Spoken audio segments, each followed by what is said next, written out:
every night. I wanna share it with you, baby. Love, it means the world to me. And all I wanna do is share my life, share my life. It means the world to me. Every day and night, I want you in my life.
I'd find peace in every way, but in search for the clue, wrong things I was bound to do. Keep my head to the sky for the clouds to tell me why. As I grew, I was straying. Master kept me as I repent.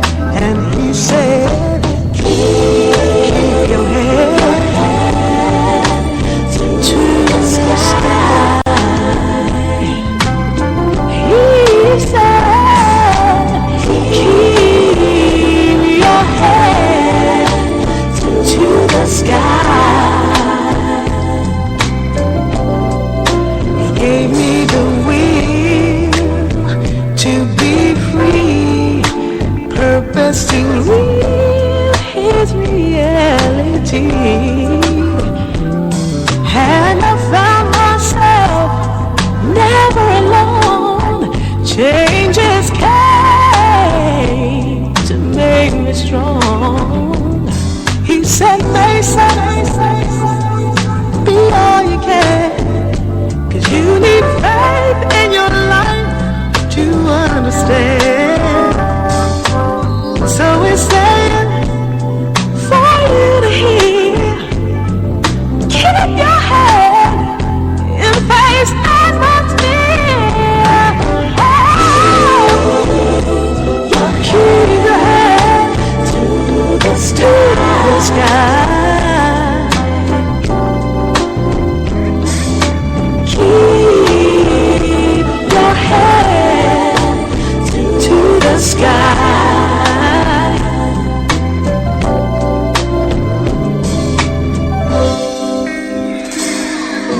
Keep your head to the sky, and the clouds will tell you why.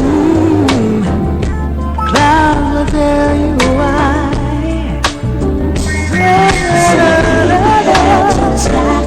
And the clouds will tell you why. They'll tell you why. Don't you worry now. Keep your head to the sky, and the clouds will tell you why. The clouds will tell you why. I said keep your head to the sky, and the clouds will tell you why. Every time you're free and beautiful to me.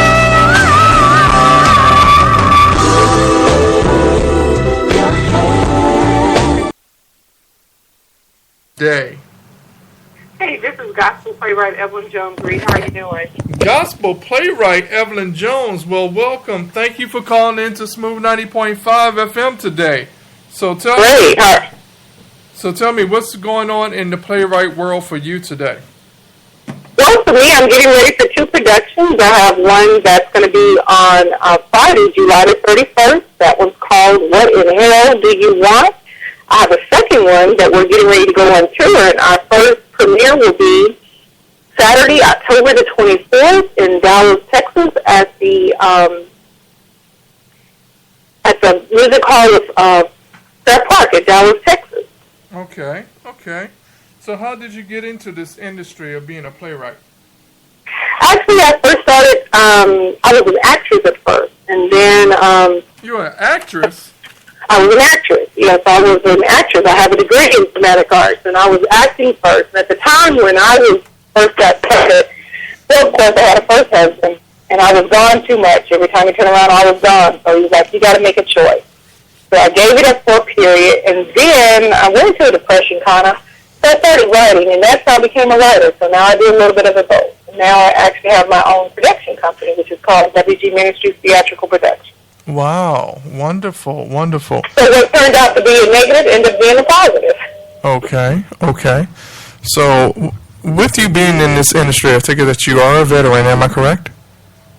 I'm sorry, I didn't understand you. What did you say? I said with you being in this industry, I take it that you are a veteran? I am.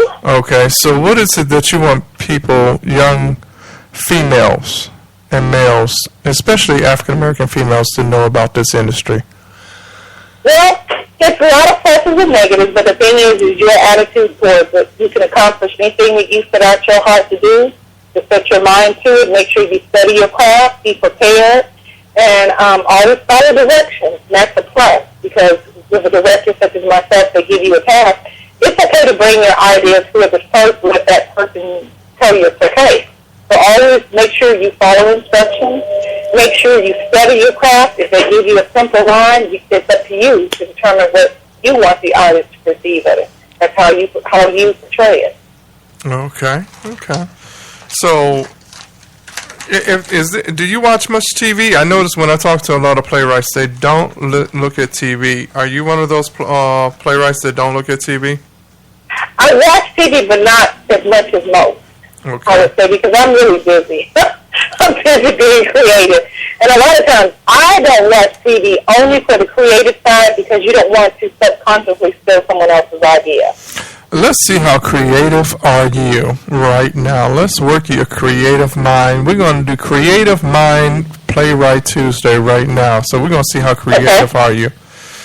So if with today's situation going on currently, like Baltimore, Ferguson, pick out a TV series that you can combine today's situation going on with a TV series.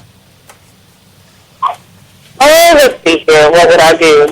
This is impromptu to see your creative mind. Probably the new one that's going on, American Crime, would probably be the best one that would suit that one. Because, you know, that way you can get everybody's ideal of it, the ideal from the victim, the ideal from the protesters, the ideal from the police that are involved, from City Hall to the peacemakers. That would probably be the best one. I would probably choose to be the American Crime. Okay, American Crime. Okay. So how would you combine that with the Brooklyn or the Ferguson or New York? How would you paint me a scene?